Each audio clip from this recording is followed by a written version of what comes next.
আসসালামু আলাইকুম রহমতুল্লাহি ওবারাকাতু। সুলতান সালাউদ্দিন আইয়ুবী। যে ব্যক্তি সুলতান সালাউদ্দিন আইয়ুবী সম্পর্কে জানে না, সে আসলে ইসলামের প্রকৃত ইতিহাসটাই জানে না। চলুন প্রথমে সুলতান সালাউদ্দিন আইয়ুবীর একটি ছোট্ট ঘটনা দিয়ে আলোচনার মূলে প্রবেশ করা যাক। সুলতান সালাউদ্দিন আইয়ুবীর একটি গোয়েন্দা বাহিনী ছিল, যারা শহরের এই প্রান্ত থেকে ও প্রান্ত ঘুরে বেড়াতো এবং গোপন গোপন খবর বের করার চেষ্টা করত। তারা একসময় জানতে পারলো যে শহরে নতুন আলেম এসেছেন বা নতুন আলেমের আবির্ভাব হয়েছেন, যারা কিনা মানুষদের বোঝানোর চেষ্টা করছে যে ইবাদতেই মূল এবং মনের জিহাদে বড় জিহাদ, তাই নিজের নফসের সাথে জিহাদ করো, বেশি বেশি আল্লাহর কাছে ইবাদত করো, এতেই আল্লাহ খুশি হবে। তো এই খবরটা যখন সুলতান সালাউদ্দিন আইয়ুবী জানতে পারলেন, তিনি ছদ্মবেশে গোপনে সেই আলেমের সাথে দেখা করতে গেলেন এবং সেই আলেমের সাথে যোগাযোগ করলেন এবং একটি আলাপচারিতায় মগ্ন হলেন।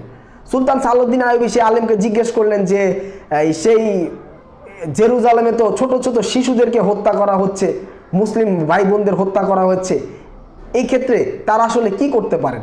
তখন সেই আলেম উত্তর দিলেন যে সেখানে আসলে আমাদের কিছুই করার নেই, আমাদের উচিত বেশি বেশি নিজের আল্লাহর ইবাদত করা, নিজের ইবাদত নিয়ে ব্যস্ত থাকা এবং সেই মানুষদের যাদেরকে হত্যা করা হচ্ছে তাদের জন্য দোয়া করা। এই কথা শুনে সালাউদ্দিন আইয়ুবী নিজের ভিতর নিজের তরবারিটা বের করলেন, বের করে সেই আলেমের গাড়ে রেখে বললেন, বল তুই আসলে কে? তখন সে আলেম উত্তর দিল যে আমি একজন ইহুদি জাসুস বা ইহুদি গোয়েন্দা। তখন সালাউদ্দিন আইয়ুবী জিজ্ঞেস করলেন যে তুই ইহুদি গোয়েন্দা এখানে কেন এসেছিস? তখন সে আলেম বলল, আমি আসলে মানুষদেরকে বোঝাতে এসেছি যে আসলে জেরুজালেমে যেটা হচ্ছে সেটা আসলে তেমন কিছুই না, আল্লাহকে নিজের ইবাদতে নিজে ব্যস্ত থাকলেই আল্লাহকে খুশি করা যায় এবং জিহাদটা বা ইসলামের যে জিহাদটা সেটা থেকে মানুষকে দূরে রাখার জন্য, মানুষকে নামাজ রোজা এবং মসজিদের ভিতরে ব্যস্ত রাখার জন্যই আমি এসেছি, যাতে মানুষ জেরুজালেমের কথা ভুলে যায় এবং নিজের ইবাদত নিয়েই ব্যস্ত থাকে। এই যে সালাউদ্দিন আইয়ুবীর এই ঘটনা থেকে আমরা কি বুঝলাম? বর্তমানের সময়ে কিন্তু ঠিক এটাই হচ্ছে। বর্তমান সময়ে আমরা জানি না যে সেই আলেমরা কি ইসরায়েল বা ইহুদির পক্ষে কাজ করছে কিনা, সেটা আমরা জানি না, সেটা আল্লাহ ভালো জানে। কিন্তু বর্তমান সময়ে আমরা কিছু আলেমদের দেখতে পাচ্ছি, তারা বলছে যে সেখানে তো আমাদের কিছু করার নেই, তাই আমাদের উচিত তাদের জন্য বেশি বেশি দোয়া করা এবং নিজের ইবাদত নিয়েই ব্যস্ত থাকা।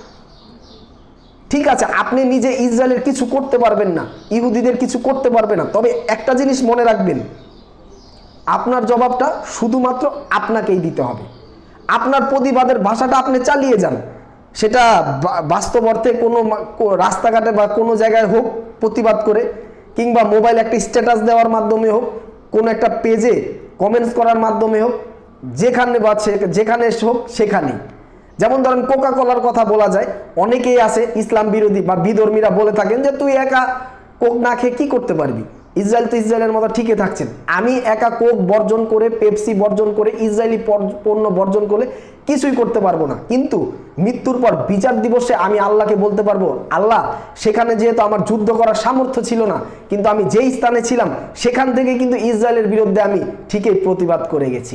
ইসরায়েলি পণ্য বর্জন করে হোক, ইসরায়েলকে বর্জন করে হোক, ইসরায়েলকে যেসব দেশ শেল্টার দিচ্ছে বা সমর্থন দিচ্ছে সে দেশের পণ্য বর্জন করে হোক, যেভাবেই হোক আমি সেটা করেছি।